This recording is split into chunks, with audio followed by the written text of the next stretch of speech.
I was standing on a platform recently looking at one of the newest additions to the American rail fleet, the Siemens Charger. Visually, it is an intimidating piece of machinery. It has this aggressive aerodynamic nose, a sleek profile, and under the hood, it's packing 4,400 horsepower. If you look at the spec sheet, this beast is rated for 125 miles per hour.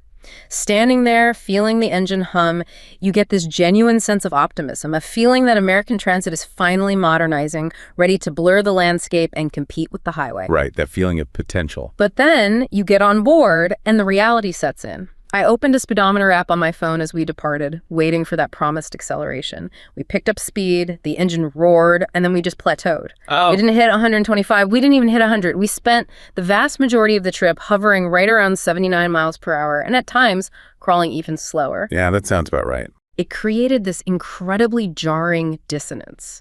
We were sitting inside a technological marvel capable of sprinting, yet it was being forced to jog. It felt like watching a Formula One car stuck in school zone traffic. The passengers around me started grumbling the usual complaints. Amtrak is so slow. Why are our trains such junk? Blaming the vehicle itself for the delay. They're blaming the hardware. Exactly. Yeah. But looking out the window at the rusted tracks and the endless stream of level crossings passing by, I realized they were angry at the completely wrong thing. The train was ready to run. The country, however, wasn't built to let it. That image you just painted, the powerful modern train just stuck. That is the central frustrating problem of U.S. rail right now. It really is. What you experienced wasn't a faulty train. It was the physical manifestation of, decades of regulatory inertia and just systemic underinvestment. The train is modern, but everything around it, the infrastructure, is deeply antiquated. So it forces that technological marvel down to 79 miles per hour. Exactly. And we need to unpack precisely why the U.S. system is structurally designed to slow trains down, and then contrast that with how other nations have built their entire operational environments specifically to enable those trains to reach their full high-speed capacity. Okay, let's do that. Let's unpack this. Our mission for this deep dive is to extract the core knowledge, really, on the path forward for high-speed rail, or HSR, in the U.S. A blueprint, really. Yeah, a blueprint for transformation. We're looking for the specifics. What policy and infrastructure changes have to happen?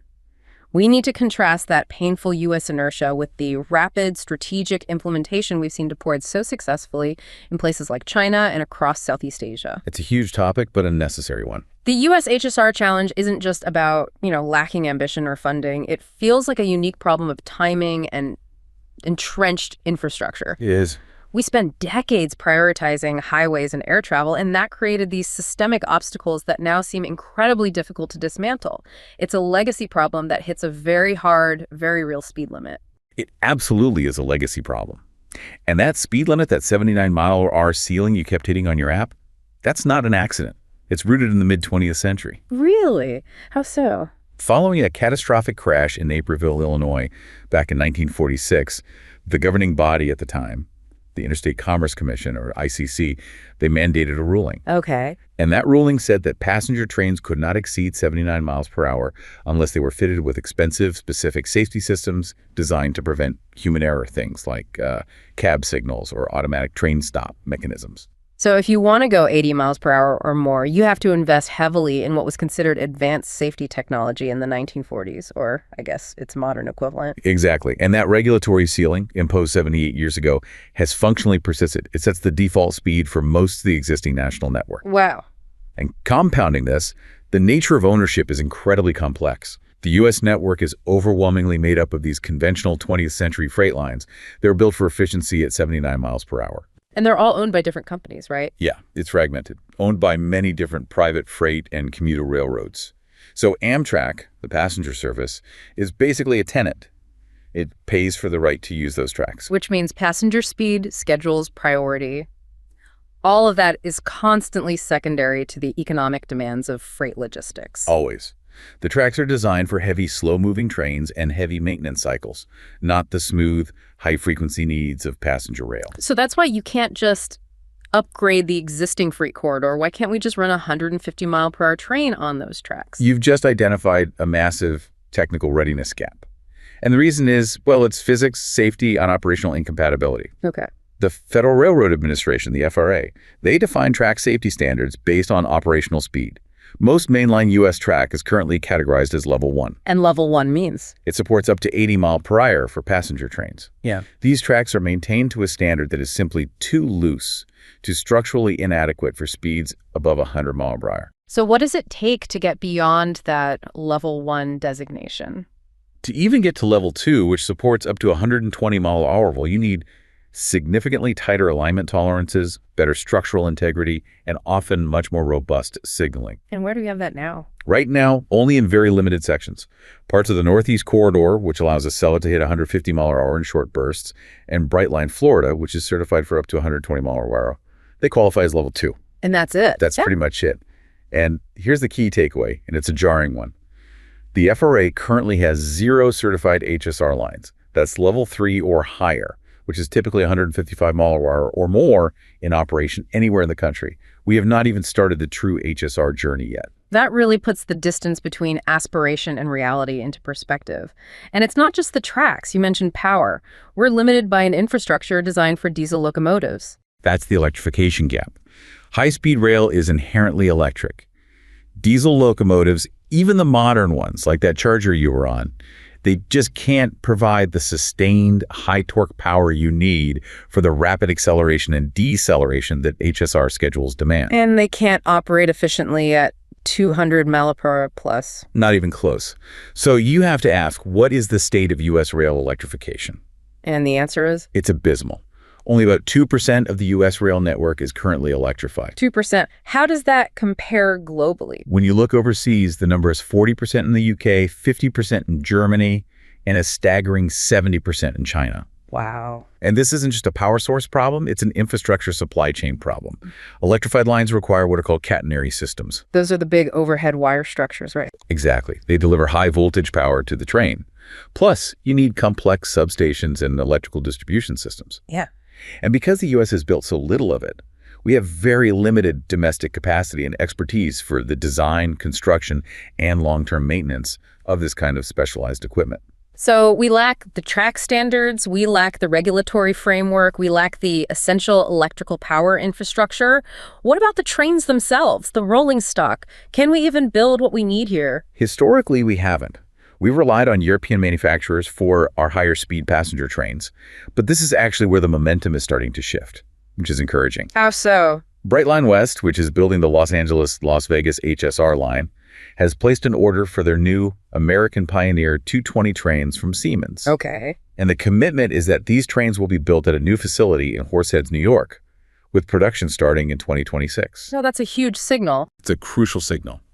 It shows that if the U.S. can provide a stable pipeline of orders and a real commitment to build these lines, global manufacturers are ready to localize the production of high-speed rolling stock right here.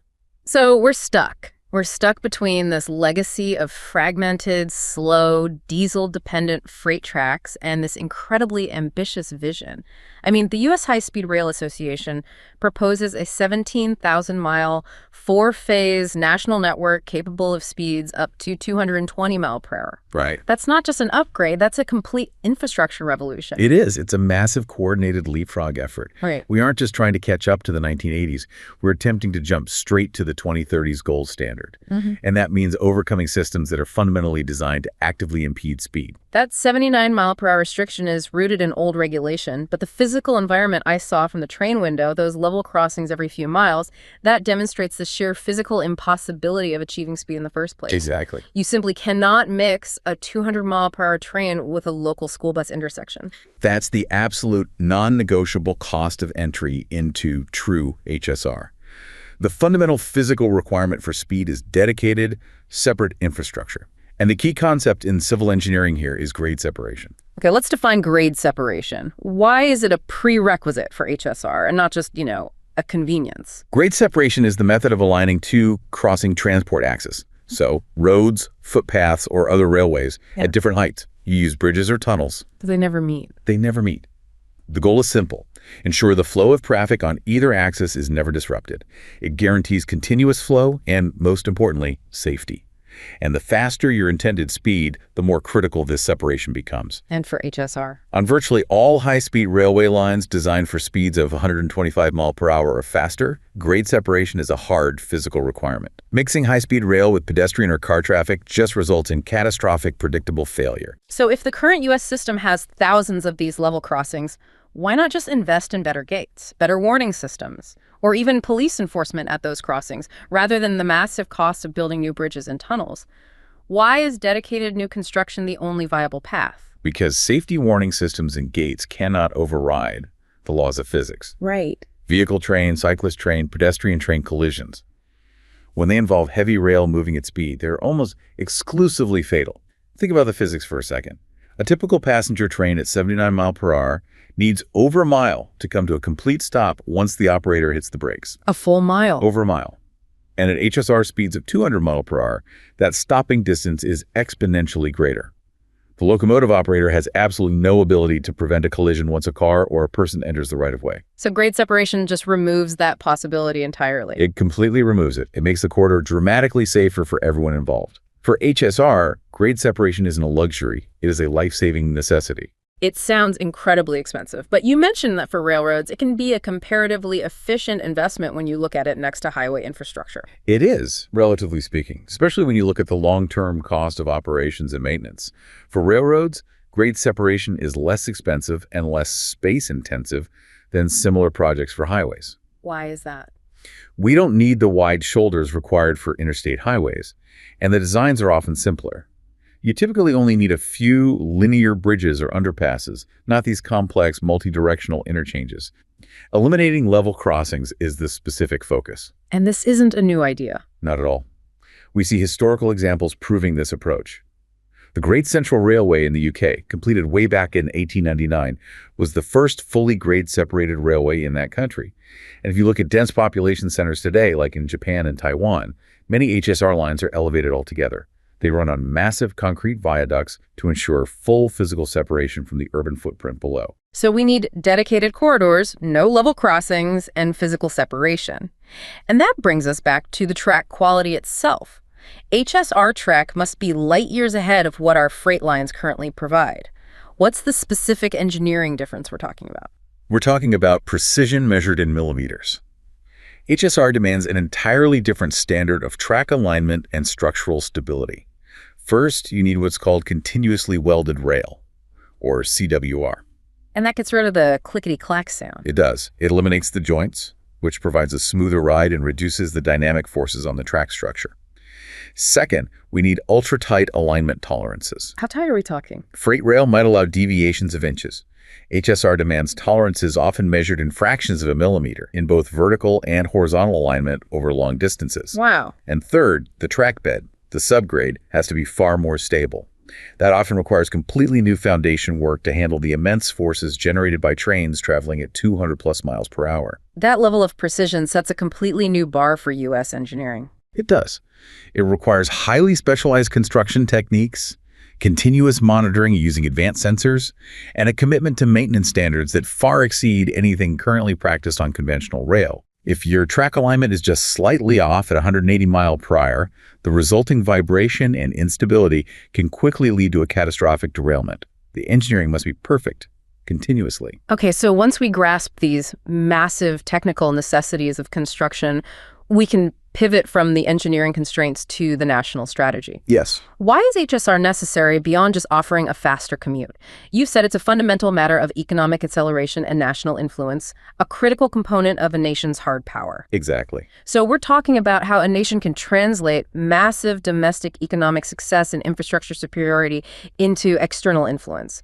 How does world-class rail infrastructure do that? How does it become hard power? It drives productivity by cutting travel time, it connects disparate regional markets, and it optimizes resource distribution.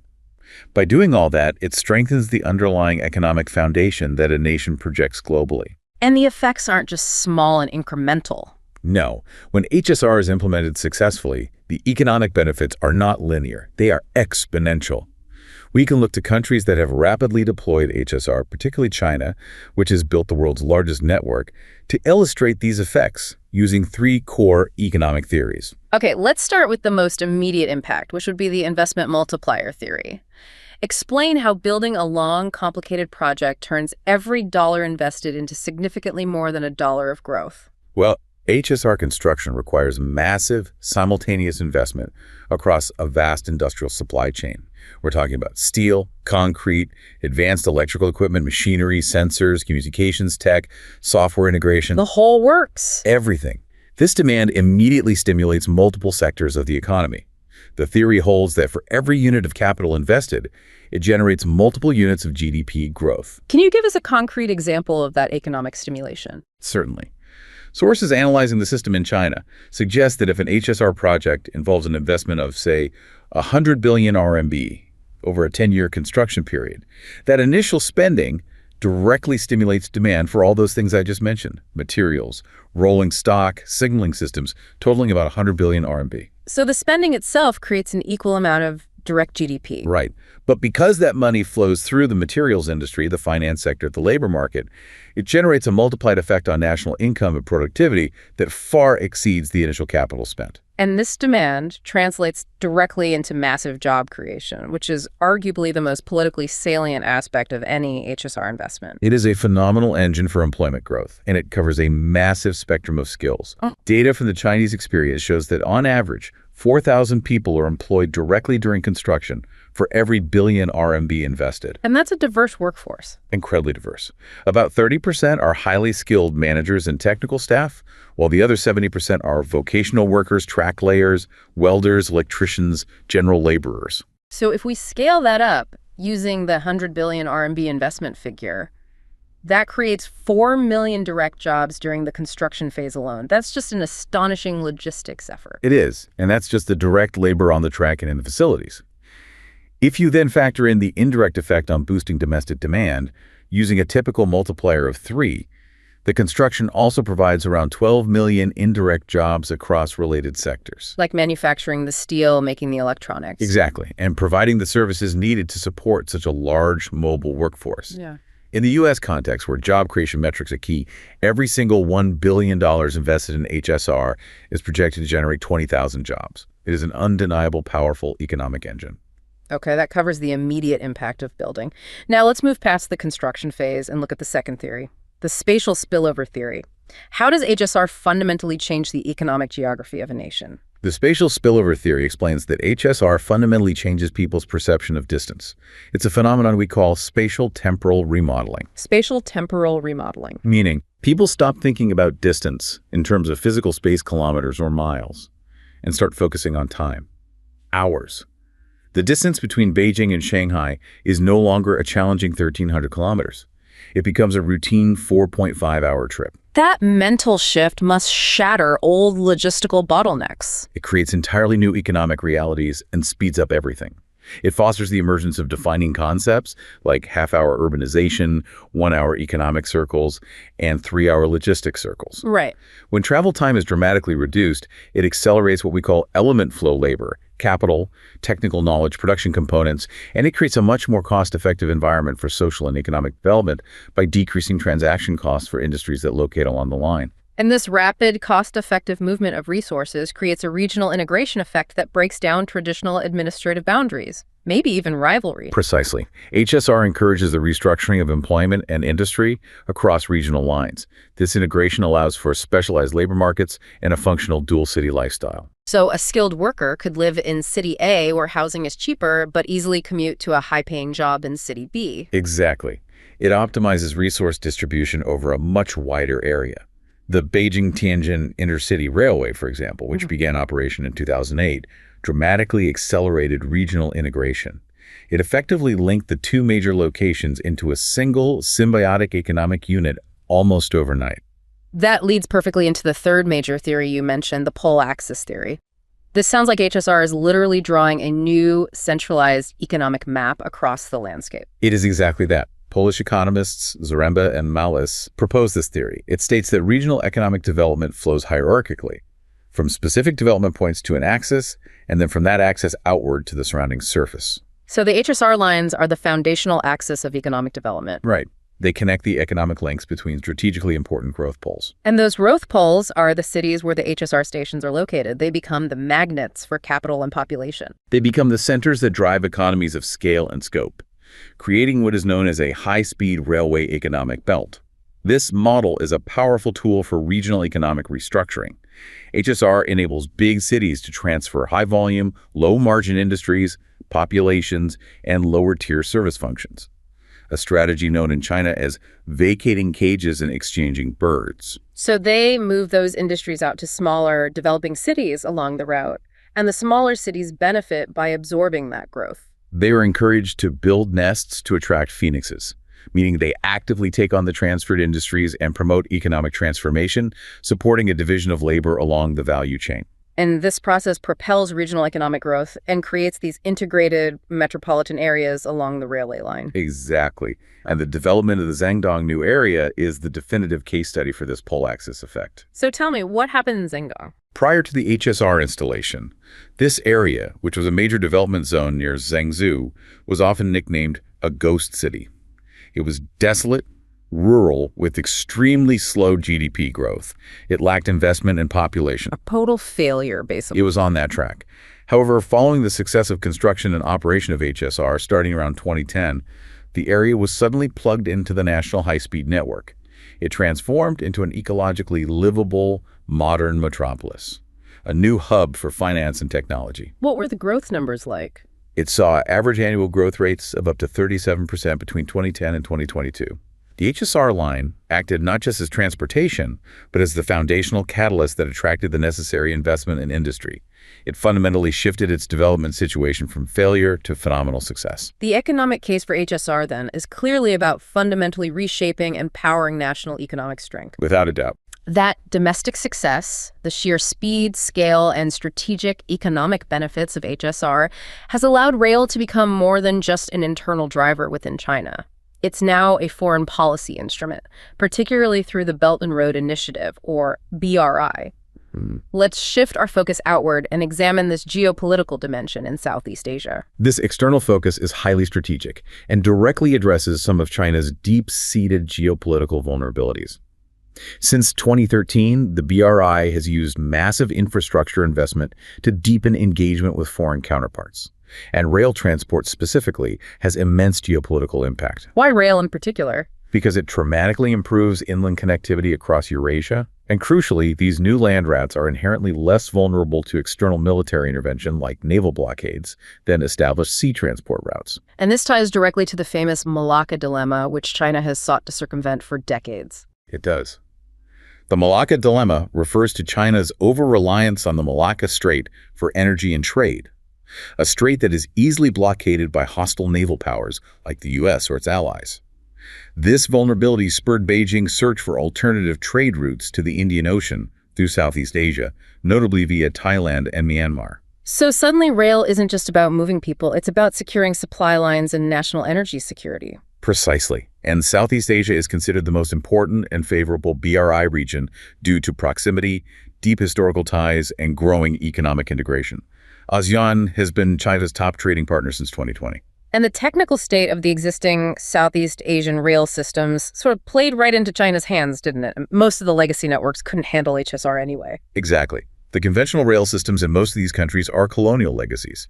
They're usually narrow-gauged, either 1 meter or 1.067 meters. They cap operational speeds low and can't support true HSR. So rather than trying to upgrade those obsolete systems, China suggests completely new standard gauge systems using the Chinese standard of 1.435 meters. Okay, explain the risk if they don't use a standard gauge. What does a break of gauge mean for a continuous international rail link? A break of gauge is an operational disaster for efficiency.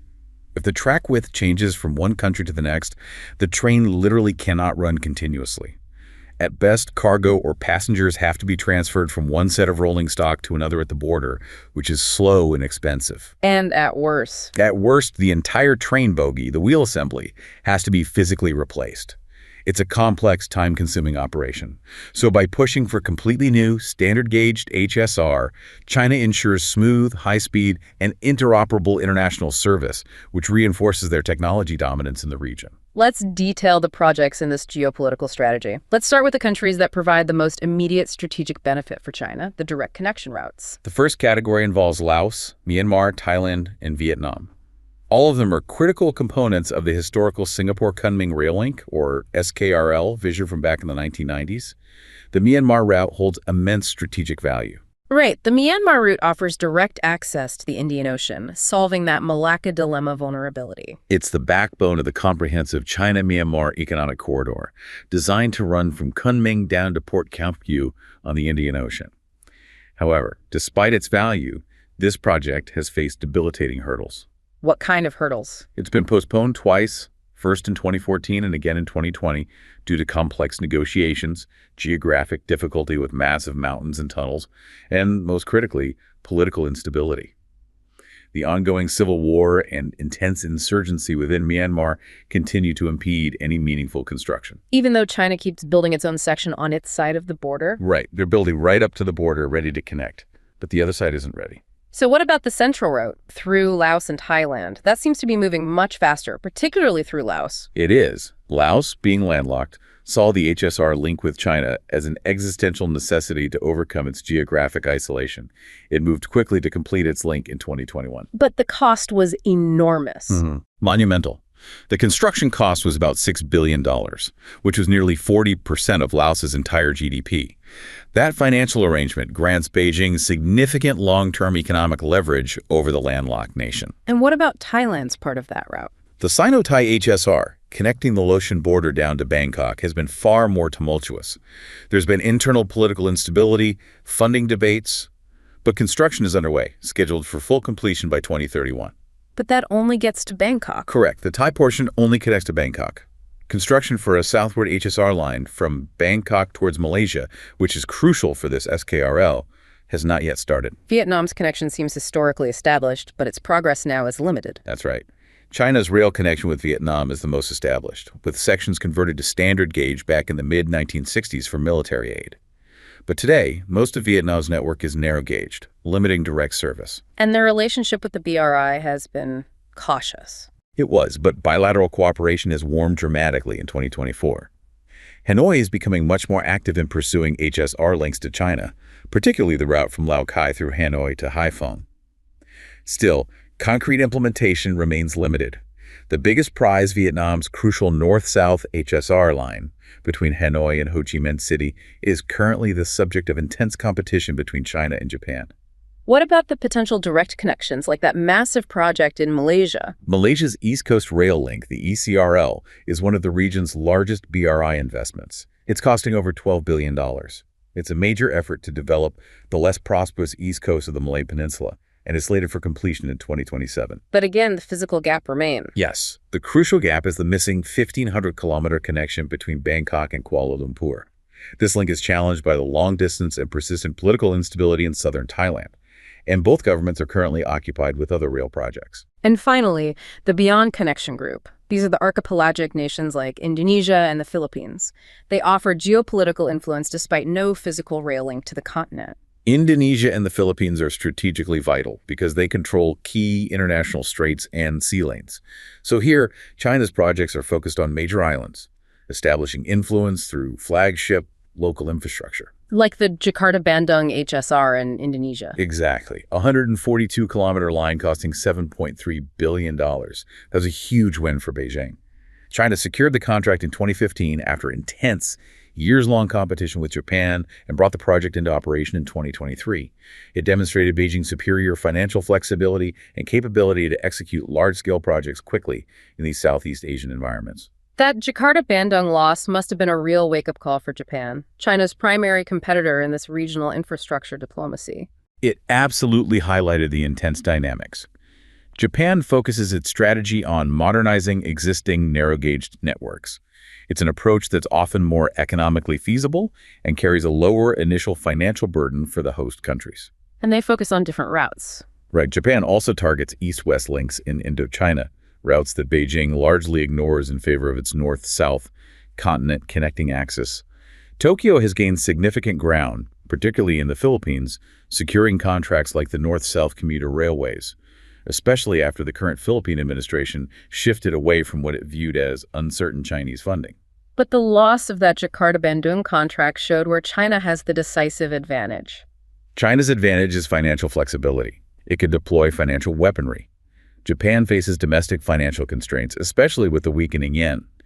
China, because of its state-backed development banks, is willing to offer significantly more attractive pricing, loan terms, and risk assumption than Japan or Western nations. So their ability to move quickly and provide deep financing often overcomes Japan's technical expertise. It does. It makes their proposals overwhelmingly appealing to developing nations who are seeking rapid infrastructure upgrades. Okay, let's bring the focus back home. We've seen that the U.S. system is structurally designed to slow trains down, while global powers use rail strategically for economic and geopolitical advantage.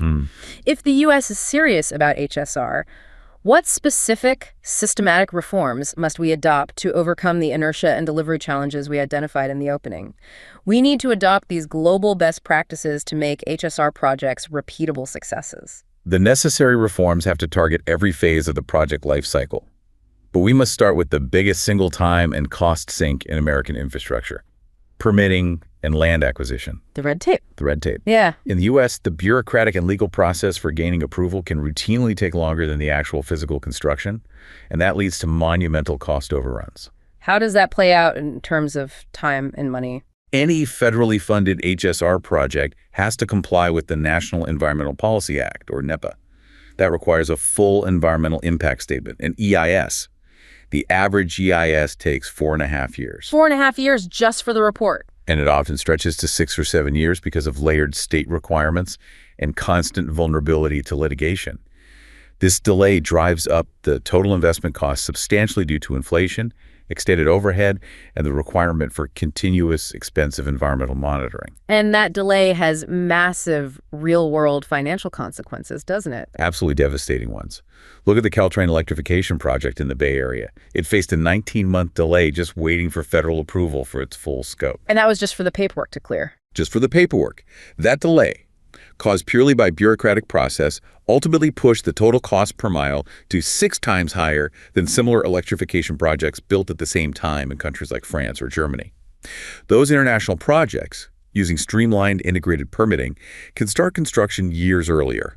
The U.S. system effectively punishes speed. So the goal isn't to abandon environmental review, but to create a shot clock for the bureaucracy to force some efficiency.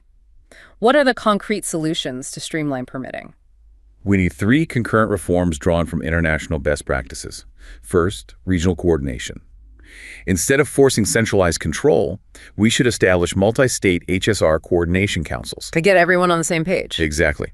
These bodies could streamline reviews and unify standards across borders, similar in principle to France's Integrated Declaration d'Utilité Publique, or DUP. The DUP, what does that do? It bundles environmental, public interest, and land use reviews into one binding decision with a fast-tracked legal review. It reduces the total time for approval from, say, a decade to maybe 3 years. And we need to hold bureaucrats accountable for delays. That leads to the second solution: setting timelines. We have to implement shock clock deadlines, requiring federal agencies to complete primary reviews within a fixed period, maybe 2 years, to prevent projects from stalling indefinitely due to bureaucratic inertia or simple neglect. And the third piece? Limiting lawsuits. Litigation is endemic to U.S. infrastructure. We could implement a 150-day statute of limitations for HSR-related NEPA lawsuits and designate specialized federal appellate panels to handle any challenges immediately. This is a measure already used successfully for fast-tracking sports stadium construction in California.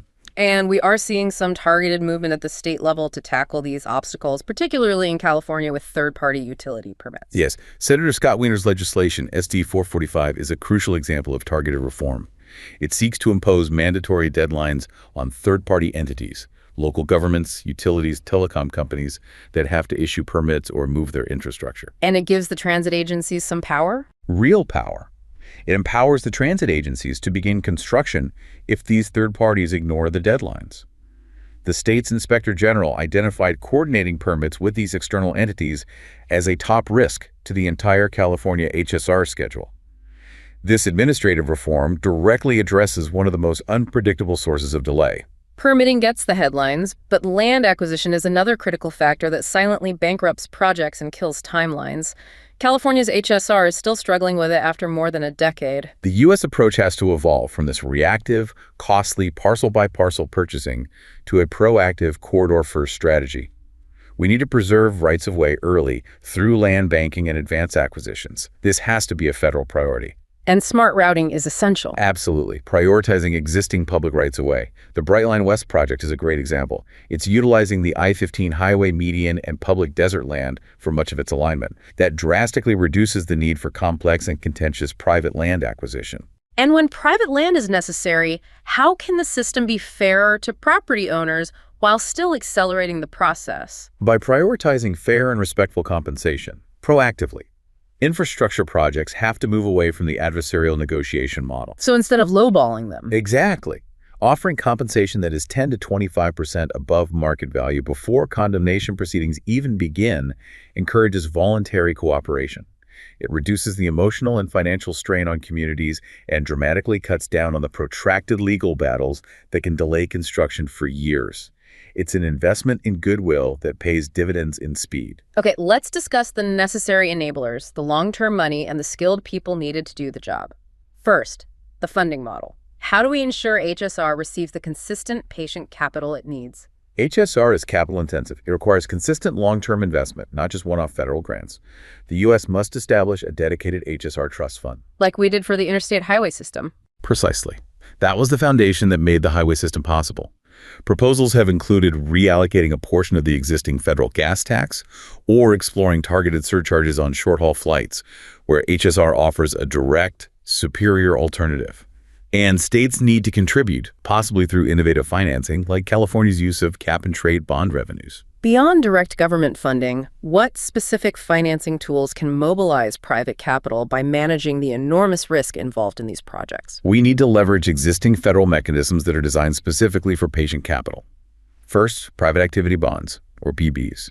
These allow private sponsors of public infrastructure projects to access the low-cost, tax-exempt municipal bond market, which significantly lowers their overall interest rate burden. And what else? Second, federally subsidized loans, specifically TIFIA and RRIF. TIFIA and RRIF are just acronyms to most listeners. What makes them game changers for infrastructure financing? They are powerful because they offer incredibly attractive terms. The interest rates are set at U.S. Treasury rates, which is far lower than commercial lending. And critically, repayment terms can extend up to 75 years. 75 years? That's revolutionary. It is. Traditional banks don't want to carry debt for 75 years, but HSR projects require patient capital that matches the 100-year operational life of the asset. And what about public-private partnerships? We need smart PPPs, using mechanisms like availability payments, where the government compensates the private developer only when the infrastructure is operational and meeting specified performance standards. And what about value capture? Connecting the value generated by the HSR line back to the project financing itself. Value capture is essential. Tools like tax increment financing, or TIF districts, allow the future increased tax revenue generated by new development around HSR stations. Remember the pole axis theory, to be channeled directly back into financing or repaying the initial construction debt. This mobilizes private capital by giving them a stake in the economic growth they are helping to create. Finally, we need the workforce. If we solve the financing and permitting tomorrow, who is going to construct and run a 220-mile-per-hour network? The U.S. has a massive workforce gap. We need tens of thousands of skilled workers across the spectrum. Electricians for catenary systems, signal engineers for sophisticated control systems, specialized welders, systems integrators. And it's not all PhDs. Not at all. 67% of HSR jobs go to workers with high school diplomas or vocational training. We need a massive scale-up in vocational training. Programs at places like Penn State Altoona, the University of Illinois, specialized union programs, and the High-Speed Rail Construction Skills Training Center in Selma, California. They must expand rapidly to meet the demand. Every $1 billion invested is projected to generate 20,000 jobs. And what about the advanced technology required to catch up with global standards? We must embrace digital engineering like building information modeling, or BIM, and digital twins to simulate construction and operations, which reduces costly errors and rework. We need to adopt automation and robotics in track laying, which speeds up timelines and improves the precision required for HSR. And we can't invent it all from scratch. No, we have to adopt internationally proven technology for critical systems, like the European train control system for signaling, and create a stable pipeline of orders to incentivize global manufacturers like Siemens and Alstom to localize production of high-speed rolling stock in the U.S. That brings us to the ultimate requirement: mastering the enormous complexity of these mega projects. These are not simple highway extensions. The key to successful delivery is mastering complexity through rigorous end-to-end integration management. HSR requires knitting together civil works, tracks, power, signaling, and rolling stock into a single operational system. The delivery model has to be integrated, an owner-partner team working as one team across designers, builders, and operators. So no silos. No silos. And crucially, civil works must move in sync with the system's integration. You cannot wait until the bridge is fully built to start thinking about the signaling and electrification components. Active management of the thousands of technical interfaces with a detailed matrix ensures clear ownership and accountability across all work packages. That prevents the delays and finger-pointing that plague U.S. projects. So to summarize for you, the core problem is not the train itself. The technological readiness to sprint is already globally available. That's right. The problem is the systemic, fragmented, and under-resourced policy and infrastructure frameworks, the ancient speed regulations, the burdensome land acquisition processes, and the permitting nightmare that were built to make it jog. And the opportunity is immense. When HSR is delivered efficiently, as demonstrated by these strategic, integrated international examples, it promises massive, diversified job creation, profound economic transformation through that pole axis effect that connects markets, and ultimately a safer, cleaner, and more connected future for the nation. The challenge now is moving HSR from a complex, aspirational one-off project to a repeatable, scalable infrastructure success story. And that means focusing on disciplined delivery, strategic long-term funding, and bold administrative reform that prioritizes speed and integration over bureaucratic inertia.